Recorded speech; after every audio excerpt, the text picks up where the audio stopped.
Entonces los voy a invitar a que abran sus Biblias en el Salmo 100. Es el Salmo 100 y vamos a leer todo el Salmo puestos de pie cuando lo encuentren. We're going to be reading on Psalm 100, and as soon as you find it, we'll stand and read together. Cuando lo encuentren, puestos de pie, por favor. Please join me standing up. Es el Salmo 100. Dice la palabra del Señor en el Salmo 100, empezando el versículo 1. Cantad alegres a Dios, habitantes de toda la tierra. Servid a Jehová con alegría. Venid ante Él, ante su presencia con regocijo. Reconocer que Jehová es Dios. Él nos hizo y no nosotros a nosotros mismos. Pueblo suyo somos y ovejas de su prado. Entrad por sus puertas con acción de gracias, por sus atrios con alabanza. Alabadle, bendecid su nombre, porque Jehová es bueno. Para siempre su misericordia y su verdad. Señor, estamos tan contentos de que podemos reunirnos aquí nuevamente después de tantos días, Señor. Creo que fue en mayo de nuestro último servicio. Gracias, Señor, por el privilegio. En marzo, fue en marzo nuestro último servicio. Gracias, Señor, por el privilegio de estar aquí reunidos nuevamente, por el equipo de alabanza que estuvo acá a 2 horas de anticipación preparándose, por el liderazgo de Kim y de Juan y de Carlos.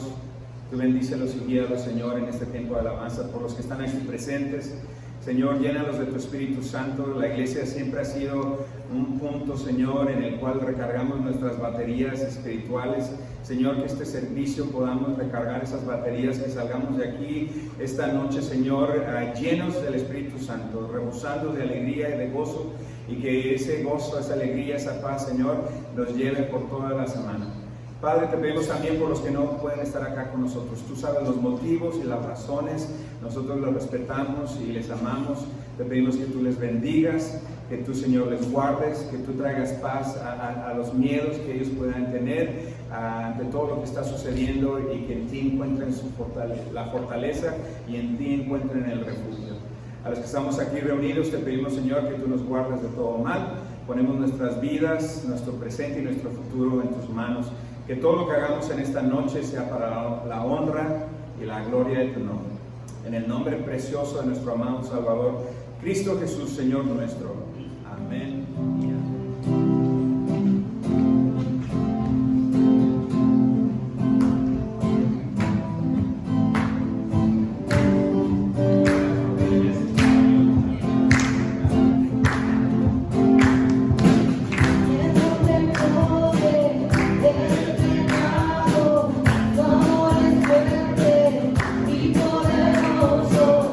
El rey del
la muerte venció. Digno es el Cordero de Dios, digno es el Rey que la muerte venció. Digno es el Cordero de Dios, digno es el Rey que la muerte venció. Digno es el Cordero de Dios, digno, digno, digno, gracias sublime.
Yo anhelo ver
libros, pero específicamente el libro de los Hechos es la historia, o contiene la historia de los primeros cristianos y del establecimiento de la iglesia cristiana. Es un libro poderoso, es un libro súper interesante, lleno de enseñanza y lleno de inspiración.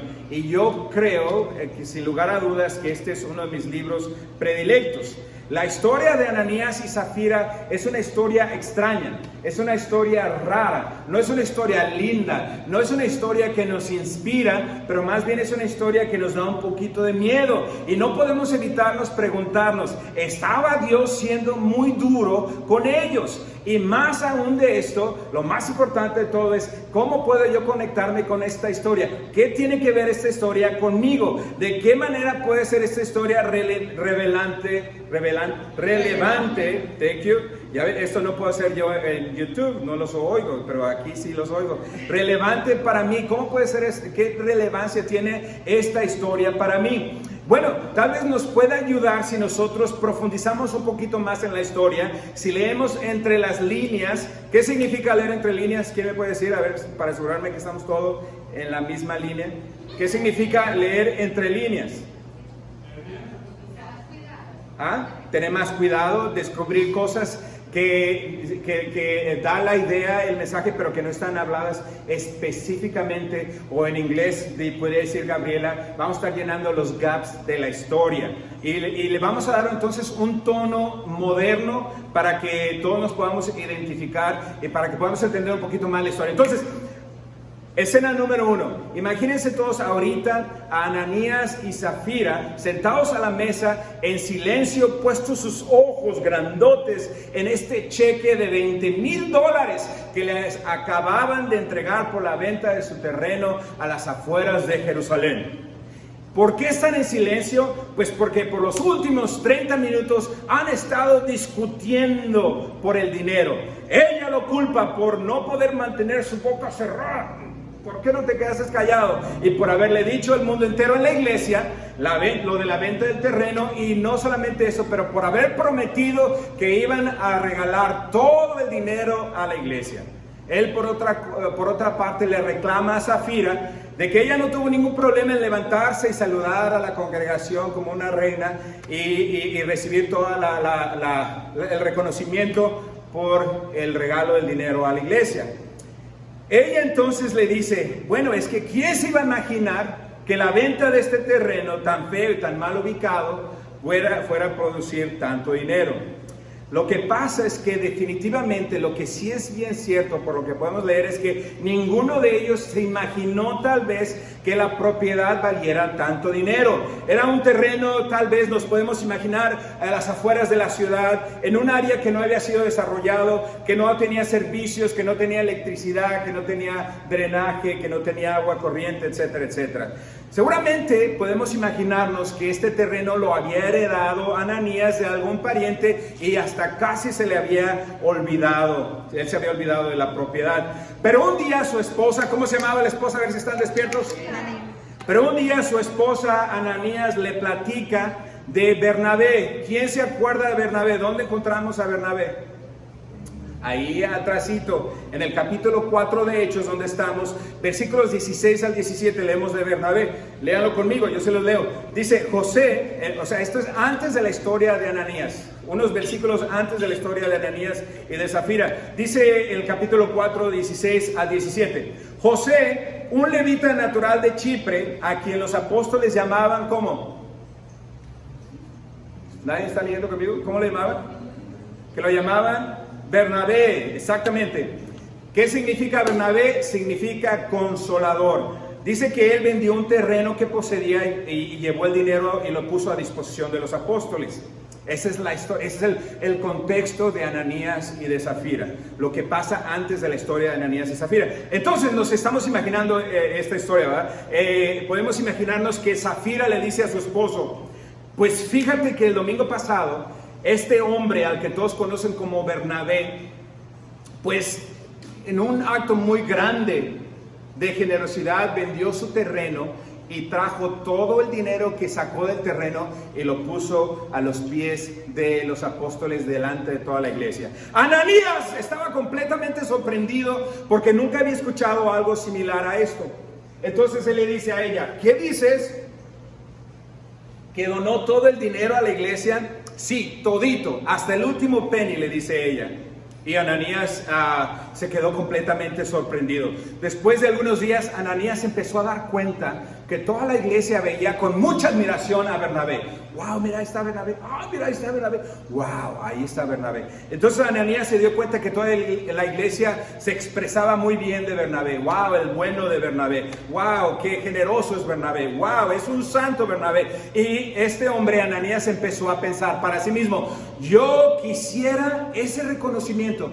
Yo quisiera que la gente se expresara así de mí. En ese momento se acordó de su terreno que había heredado de su tío hace mucho tiempo. Y Ananías pensó para sí mismo, yo quiero que la gente me dé la misma apreciación. Entonces va y habla con su esposa y le dice, oye vieja, ¿qué tal si nosotros vendemos la propiedad que tenemos a las afueras de la ciudad y donamos todo el dinero a la iglesia? ¿Qué te parece? Ella le responde, oye viejo, ¿estás seguro? Yo te conozco, Ananías, tú no eres uno que es dadivoso. De hecho eres así, le dicen acá, penny pincher, así le dicen, penny pincher. Tú eres muy codo, ¿cómo? ¿Seguro? Y él le dice, sí, seguro. Porque dentro de su mente le está pensando, yo quiero la admiración de la iglesia. Entonces le dice él, sí, seguro, al cabo que lo más probable es que nosotros nunca vamos a utilizar este terreno que está por allá abandonado, solito, etcétera, etcétera.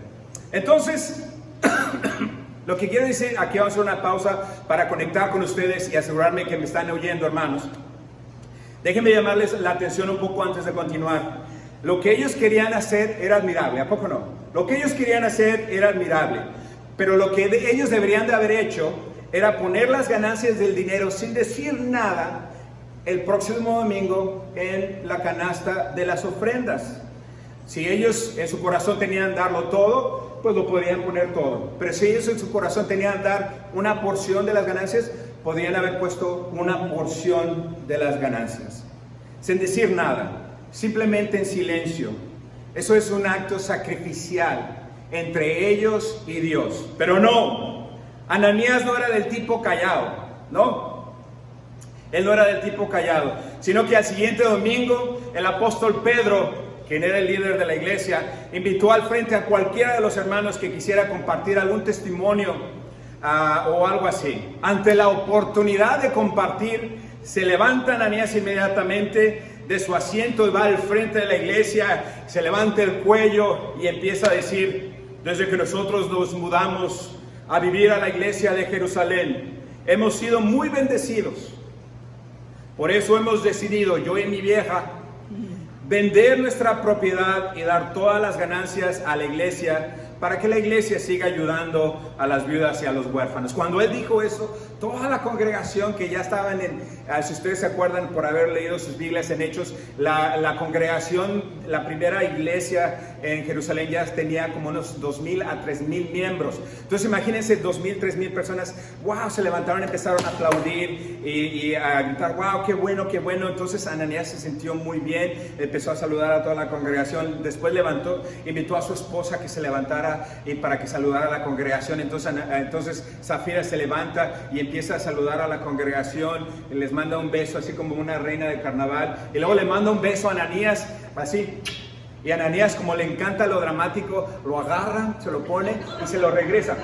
Entonces va y se regresa a su lugar, pero antes él está un poquito desanimado y decepcionado porque él esperaba que el apóstol Pedro se levantara y le diera un abrazo y le dijera, qué bendición eres tú para la iglesia, pero el apóstol Pedro ni lo pela, sino que se queda allá el apóstol Pedro. Él se va medio ofendido, se va a sentar, pero luego se le olvida porque la verdad es que nunca le cayó bien el apóstol Pedro y decide ignorarlo y seguir con su plan.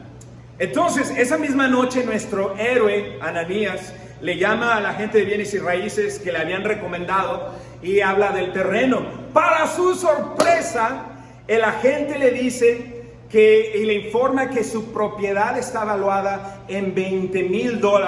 Cachín, cachín. Una imagen de dólar se le forma aquí en la cabeza, le hace así, cachín, cachín. Que dice aquí que no se dice cachín, pero así yo como me acuerdo que dice la palabra cachín, cachín.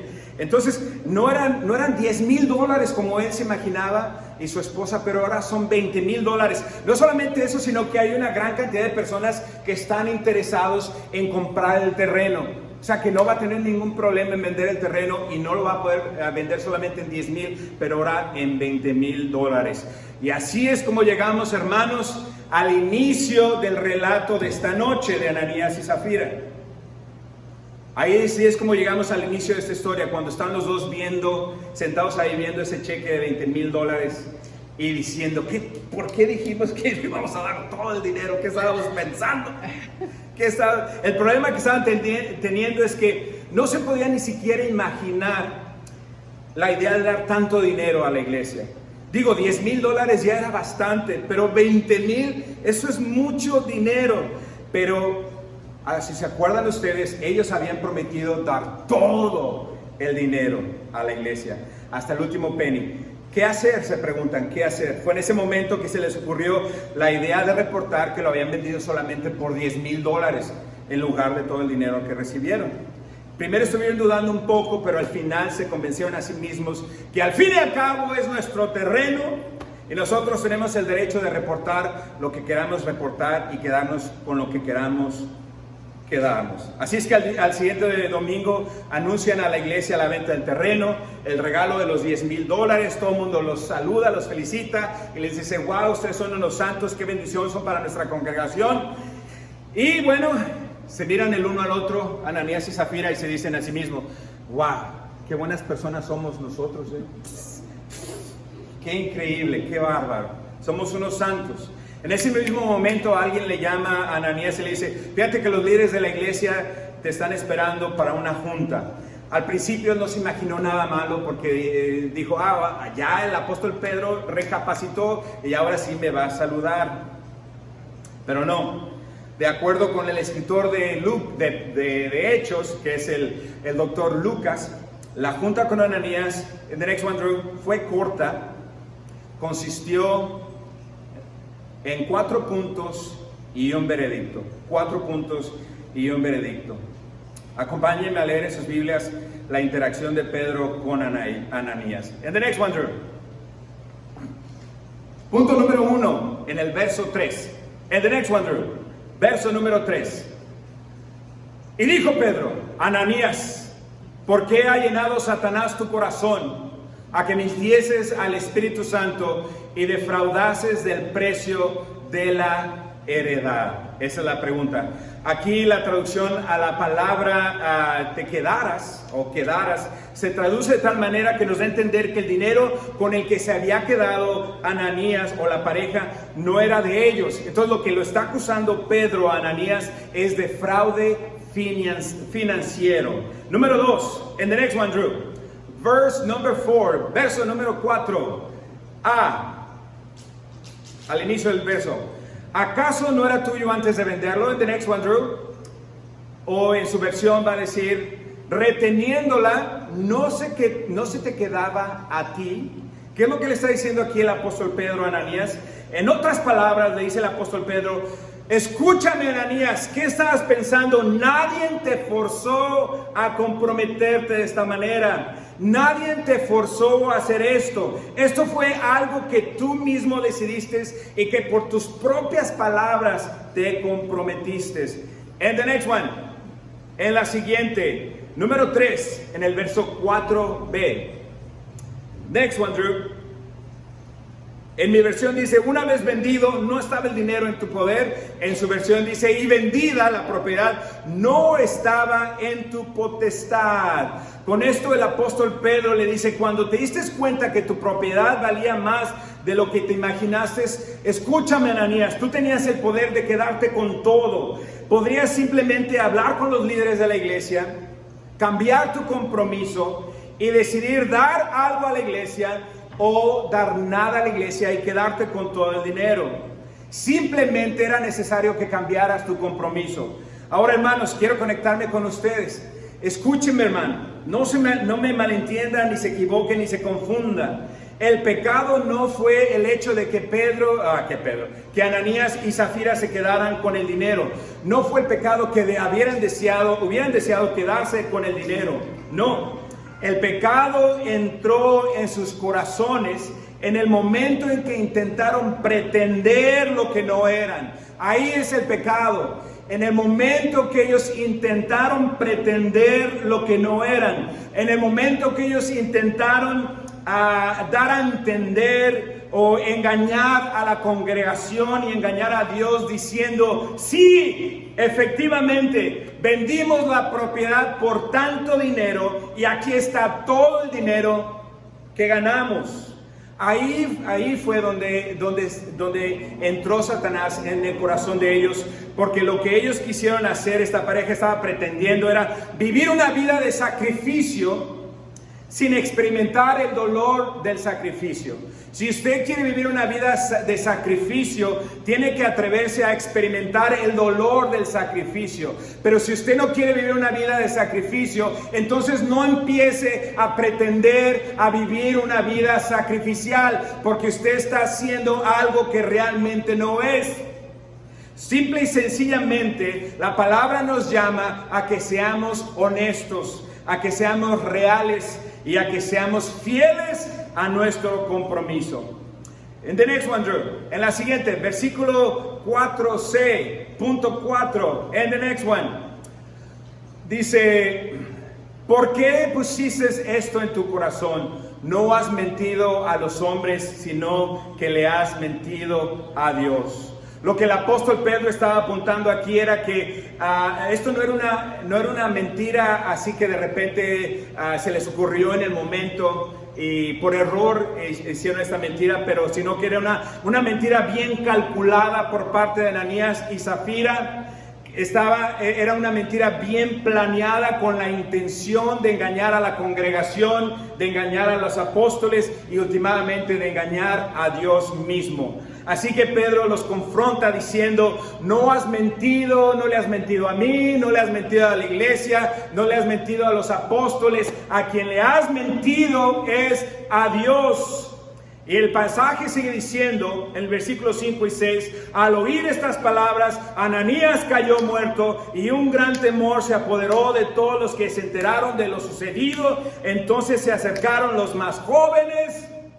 A mí se me hace muy interesante que entonces los jóvenes luego se acercaron. Las personas jóvenes se acercaron, ellos estaban siendo testigos de lo que estaban pasando. Los jóvenes se acercaron, envolvieron el cuerpo, se lo llevaron y le dieron sepultura.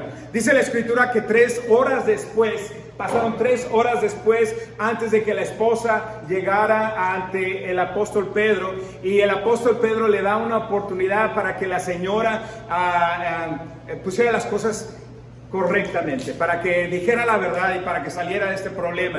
Entonces le preguntó Pedro: ¿vendieron ustedes el terreno por tal precio?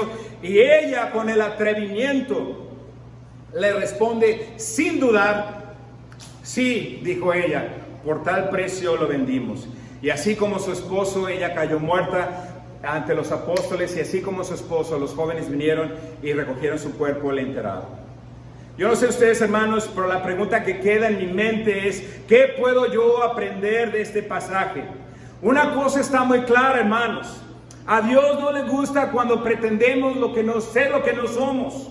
¿Sí me entienden? A Dios no le gusta cuando pretendemos ser lo que no somos. Si ya se les olvidó todo lo que hablamos hasta ahorita y se les olvidó toda la historia hasta este momento, lo que no pueden ustedes permitir que se les olvide es la realidad de que a Dios no le gusta cuando sus hijos pretenden ser lo que no son. Y otra cosa de la que le estaba platicando aquí en esta tarde, que yo no me había dado cuenta, he escuchado yo muchas predicaciones del tema y estudios del tema, pero este tema no se ha tratado, por lo menos no me había tocado a mí. Pero yo creo que es muy importante reconocer el poder influencial que tiene la pareja sobre la pareja. ¿Sí me entienden o ya se me durmieron? El poder influencial que tiene la pareja sobre su pareja. ¿Sí me entienden? El poder influencial que tiene la pareja sobre su pareja. Tenemos que reconocer nosotros los maridos como esposos que tenemos un poder influencial sobre nuestra esposa y tenemos que asegurarnos que esa influencia sobre de ellas sea una positiva. Pero si usted está en una relación donde a lo mejor la esposa es la que toma las decisiones y manda, bueno, pues usted, señora, tiene que asegurarse ser una influencia positiva sobre su marido. Pero si ustedes están como en el caso mío, donde los dos somos igualitos, donde los dos llevamos todo igualito y todos llevamos así como una buena pareja, entonces ahí debemos de reconocer que ambos necesitamos ser una buena influencia para ambos, pero que si nos descuidamos, cualquiera de nosotros podría empezar a conducir en una dirección equivocada al otro. Y eso es algo innegable. Eso es algo que vemos en Adán y Eva. Eso es algo que vemos en muchas situaciones en la Biblia. Hasta David cayó ahí redondito. Hasta Salomón, el sabio Salomón cayó también ahí redondito. Y cualquiera de nosotros podemos estar también en esta parte. Pero yo quisiera que se acordaran que no es parte del carácter cristiano estar tan interesados en lo que el hombre piense de mí, en lugar de preocuparme más de lo que Dios piensa de mí. Pero por alguna razón seguimos olvidándonos de que no hay lugar donde nos podamos ir a escondernos de Dios, y seguimos insistiendo a bajar a lo profundo del barco como lo hizo Jonah, a escondernos de la presencia de Dios y a quedarnos ahí pensando que nunca nos va a ver, que nunca nos va a descubrir y que vamos a poder seguir viviendo igual como lo hemos hecho. Si nuestro propósito es engañar a Dios, lo más seguro es que terminemos como Ananías y Zafira, a lo mejor no físicamente, pero sí perdiendo todo espiritualmente y moralmente, etcétera, etcétera. Así es que, ¿cuáles son algunas aplicaciones prácticas que podemos encontrar de Ananías y Zafira? Bueno, aquí van algunas ideas, pero por favor ustedes siéntanse libres en sacar sus propias conclusiones. Estas son algunas conclusiones para mí personalmente, y yo quiero compartirlos para ustedes por si les pareciera importante tomar nota o no. Si hago algo bueno, tengo la oportunidad de hacer algo bueno por la iglesia, por la congregación o por mi vecino, no debería de esperar obtener el crédito por ello. ¿Sí me entienden? Muchas veces cuando estamos haciendo algo por alguien, en la casa, con la familia, con el vecino, en la iglesia, lo estamos haciendo esperando obtener crédito por ello. Pero si yo voy y hago algo bueno, algo grande, algo hermoso para alguna persona, sería bueno que lo hiciera con una actitud donde no espero obtener el crédito. De esta manera no me desanimaré cuando nadie lo mencione, o cuando nadie me dé crédito, o cuando nadie me agradezca. Número 2, debería de hacerme una pregunta muy importante. Si nadie se entera de las cosas buenas que hago o que he hecho, las seguiré yo haciendo. Si nadie se entera de las cosas buenas que yo hago, que estoy haciendo o que haré, si nadie se enterara nunca y si nadie nunca me diera una palabra de gratitud, las voy a seguir haciendo, sí o no. Si la respuesta es sí, genial, misión cumplida, usted va en el buen camino. Pero si la respuesta es no, entonces realmente necesitamos analizar nuestro corazón y ver la verdadera motivación por la cual hacemos las cosas que hacemos en relación a lo que es el carácter cristiano. Estamos hablando, ¿verdad? Número 3, no debería yo pretender ser lo que no soy. No pretender ser lo que no soy, punto. Y no solamente debería hacer las cosas buenas y admirables cuando sé que alguien me está viendo, pero también cuando nadie me está mirando. Número 4, cuando hablo debería yo de hablar con honestidad con respecto a lo que siento. Recordaré que está bien ser vulnerable. Necesito reconocer que no soy perfecto, que la vida no es perfecta y que está bien pedir a las personas que oren por mí específicamente, no tanto por mi salud. A veces que lo único que parece que nos importa es la salud y el bienestar financiero, pero ¿qué tal mi vida espiritual? ¿Qué tal mi relación con mi matrimonio? ¿Qué tal en mi matrimonio? ¿O qué tal mi relación con mis hijos? etcétera, etcétera. Entonces olvidémonos un poquito de lo económico y de lo de la salud, que es como número uno en nuestra cabeza, pero ¿qué tal la salud espiritual? ¿Qué tal nuestro bienestar con la pareja o con nuestros hijos? Entonces, es bueno que pedamos a la gente que ore por nosotros, siendo vulnerables y hablando de nuestra verdadera necesidad interna. Y número 5, si hay veces que realmente no quiero ayudar, si yo no quiero realmente ser el encargado de hacer el boletín, si yo no quiero ser el encargado, todo esto se detuvo cuando llegó el virus, pero digamos que estamos otra vez de regreso a la vida perfecta que teníamos antes. Pero si realmente no quiero ayudar a ser voluntario en la iglesia, si no quiero ser un contador del dinero o el que ayuda a levantar las cosas o limpiar o cualquier cosa que ustedes imaginen que puedan ser voluntarios en la iglesia. ¿Por qué hablo de la iglesia? Pues porque cuando usted se pone donde se compromete y dice yo sí voy a ayudar en la iglesia, no está comprometiéndose conmigo o con Kim, con el que se está comprometiendo es con Dios. Honestamente, porque la iglesia no es la iglesia de fulanito de tal, pero la iglesia es la iglesia de Dios. Entonces, cuando usted quiere un compromiso en la iglesia, entienda, mételo en su cabeza que su compromiso lo está queriendo con Dios, no con nosotros o con nadie en específico. Entonces, cuando usted realmente no quiere ayudar, no debería de fingir que en realidad sí quiere ayudar, pero es que está muy ocupado. Ay, es que siempre estoy bien ocupado, tengo muchas cosas que hacer. ¿Por qué no simple y sencillamente decir, no quiero hacerlo? No quiero hacerlo. Estoy yo seguro que Dios va a estar bien con usted, que usted no haga todo lo que se tiene que hacer. Hay veces que es bueno solamente tomar un paso para atrás y dejar que otras personas tengan la oportunidad de ayudar en la iglesia. Pero escúcheme, hermano. Y por eso quise empezar con este mensaje hoy día, que es nuestra primera reunión. Si usted en el futuro adquiere algún compromiso para con Dios, si este compromiso está relacionado con la iglesia, bueno, y si no, de cualquier otro compromiso que usted adquiera con Dios, donde va como Ananías y Zafira, le dice, yo voy a hacer esto, o voy a dar esto, o voy a ocuparme de esto, y usted adquiere el compromiso con Dios, entonces lo que yo le recomiendo a mí mismo, le recomiendo es que tengo que recordar que lo estoy haciendo delante de Dios, que mi compromiso es para con Dios, y por lo tanto voy a obligarme a mí mismo, como que si adquiero yo un contrato con una compañía, porque yo alegaba allá con la iglesia de Hamilton, donde en una reunión que tuvimos con los diáconos, donde yo le decía, es que no es posible que los compromisos que adquirimos de negocios en nuestro trabajo o con alguna persona que nos comprometemos sean más importantes que los compromisos que adquirimos con Dios.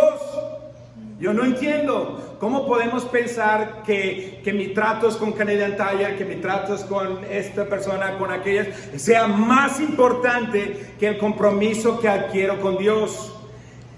Porque nadie les obligó a que adquiera ningún compromiso. Si usted adquiere algún compromiso, lo va a hacer voluntario. Y si su compromiso es voluntario, lo está adquiriendo delante de Dios. Entonces recordaré yo que lo estoy haciendo delante de Dios. Así es que me voy a forzar a mí mismo a cumplir mi palabra.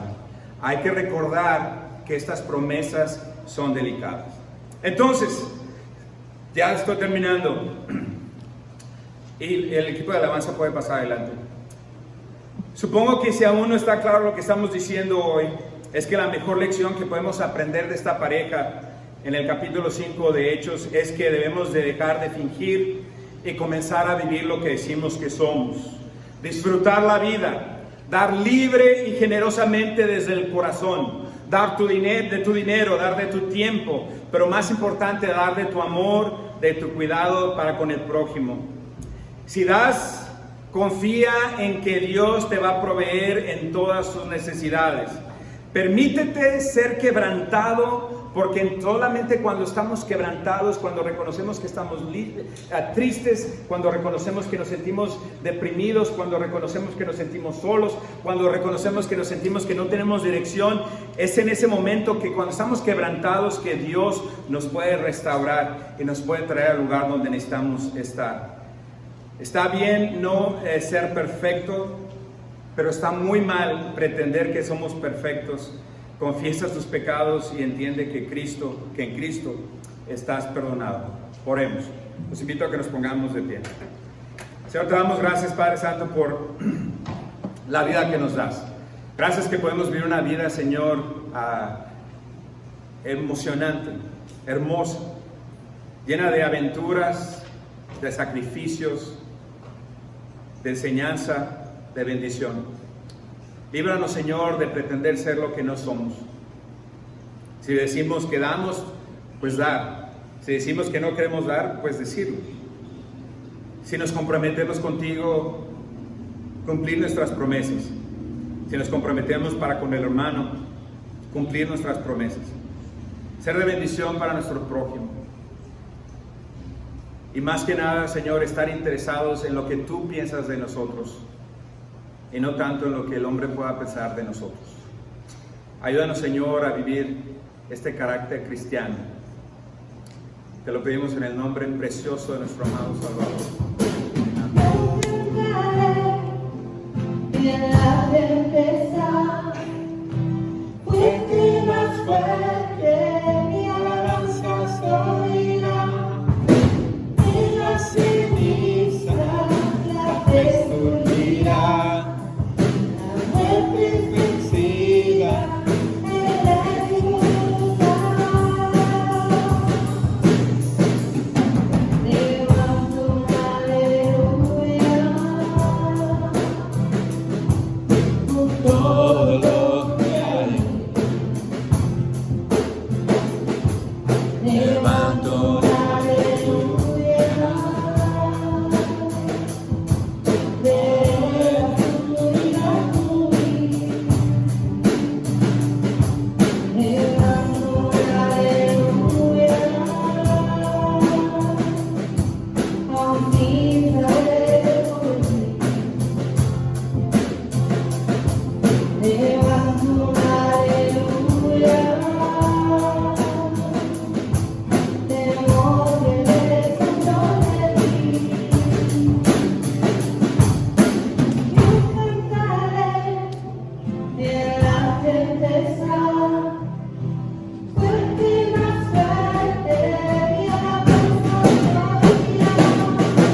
En las cenizas, la destruirá.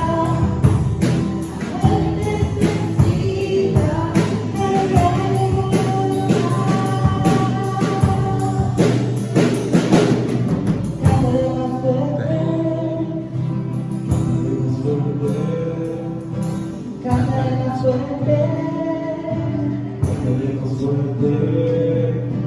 cántale más fuerte, cántale más fuerte, cántale más fuerte, cántale más fuerte, cántale más fuerte, cántale más fuerte. Por el enemigo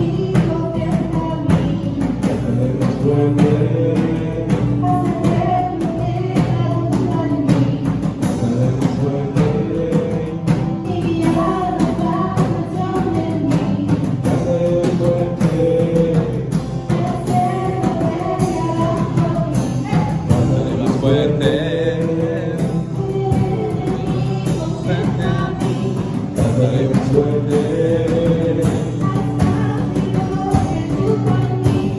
cántale más fuerte. Cantaré más fuerte.